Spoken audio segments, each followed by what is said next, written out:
You're listening to Engage on Central Florida Public Media. I'm Sharon Stone.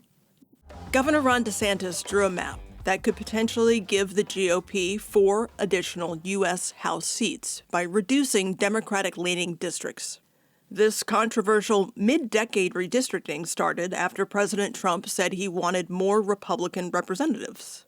Usually, redistricting happens every 10 years to reflect the official census population count. On Wednesday, during the special session called by the governor, the Florida Legislature approved his new congressional maps that could take effect before the November midterm elections and Florida's August primaries. As that debate and vote was happening in Tallahassee yesterday, the U.S. Supreme Court issued a decision on voting rights that changes how states can draw those districts. Central Florida Public Media elections and investigations reporter Sam Stockbridge joins Engage to walk us through the political implications and how it could shape our region. So, Sam, you have spent hours following this special session this week very closely. Just bring us up to speed on what's happened and where things stand now. Yeah, absolutely. The short of the matter is that this happened all really fast.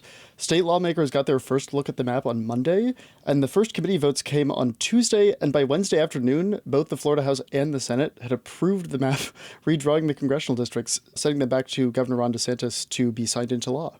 Okay, a very quick process. So what are some of the significant changes for Central Florida districts? Well, a big one is, you might remember from our earlier programming that Osceola County voters have been represented by Democrat Darren Soto for nearly a decade. The new map makes some pretty big changes there. Once signed into law, District 9 would be extended about twice as far south as it is right now, and it would include Okeechobee, Indian River, Glades, and Highland counties. It'll also lose some of its coverage area for South Orlando voters. Now, this is significant because these changes effectively eliminate the only Hispanic majority Democratic congressional seat in Florida, which has been held by Soto for 9 years. Those Democratic-leaning voters have been split up. To give this some more context, Republicans currently hold 20 of Florida's 28 congressional seats. With these new maps, the GOP is given an advantage in 4 more districts, meaning Republicans could possibly end up with 85% of the seats representing Florida in Washington, D.C. Okay, Sam, I want to go back to what you were talking about with Central Florida's 9th congressional district being the lone Hispanic majority Democratic congressional seat. The Voting Rights Act of 1965 says that maps cannot unfairly weaken the voices of minority voters.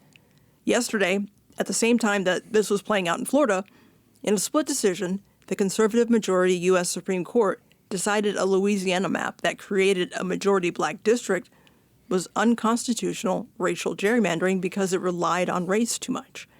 So, Sam, can you explain, how does that federal decision on voting rights impact what Florida lawmakers can do in drawing maps here? Yeah, well, this also gets really interesting because in 2010, Floridians voted to amend the state constitution here to protect voters from gerrymandering on a few fronts, including the same racial fronts that are protected under the Voting Rights Act. The Fair District Amendments here in Florida explicitly ban gerrymandering that favors one party over another, and they also add protections for minority representation that mimic the Voting Rights Acts. DeSantis believes the move by the Supreme Court in Louisiana v. Calais invalidates all of those state amendments. Critics of the new maps, including nonpartisan voting advocacy groups, have said that the new ruling doesn't allow lawmakers here to ignore the state constitution. Here's Amy Keith with Common Cause Florida. The Calais ruling does not strike down the Florida Fair Districts Amendment and does not change the fact that states have a right to make partisan gerrymandering illegal, and partisan gerrymandering is illegal in Florida, as the people made it in 2010. Republicans were mostly silent during floor debate on Wednesday, but the handful that did speak in favor of the new maps said the court's ruling justified the decision to ignore race. So, Sam, have we heard from the governor on this? Yeah, we have. In fact, DeSantis has argued that because the amendments didn't include what's called a severability clause to clarify that the protections stand independently, if one of them gets struck down, everything in the amendments would be invalid.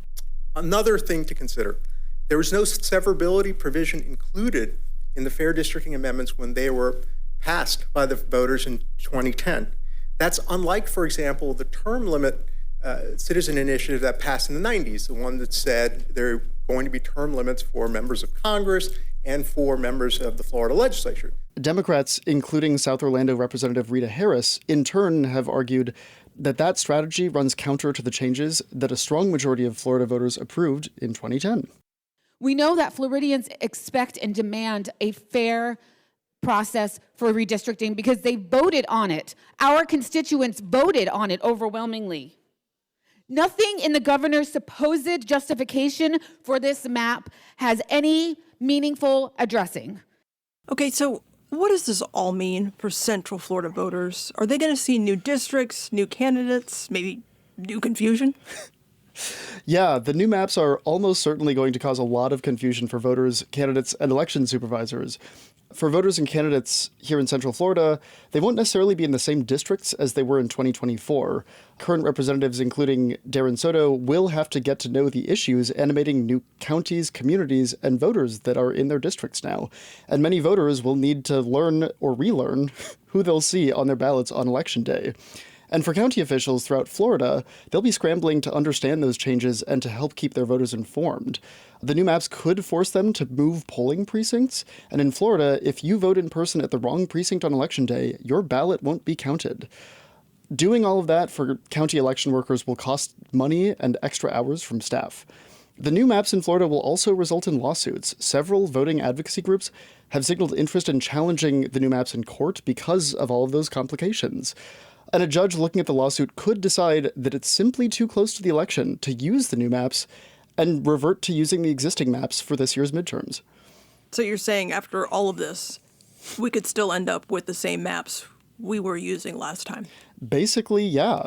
Although keeping the existing maps wouldn't necessarily undo any confusion or money that got spent in the meantime. But again, nobody really knows what will happen until then. DeSantis has a conservative state Supreme Court filled almost entirely with his appointees, and that court was sympathetic to his voting maps last year, limiting the scope of the Fair District amendments even back then. Candidates have about a month left until the filing deadline, so the clock is ticking for this clarity to come on what's actually happening for the midterms.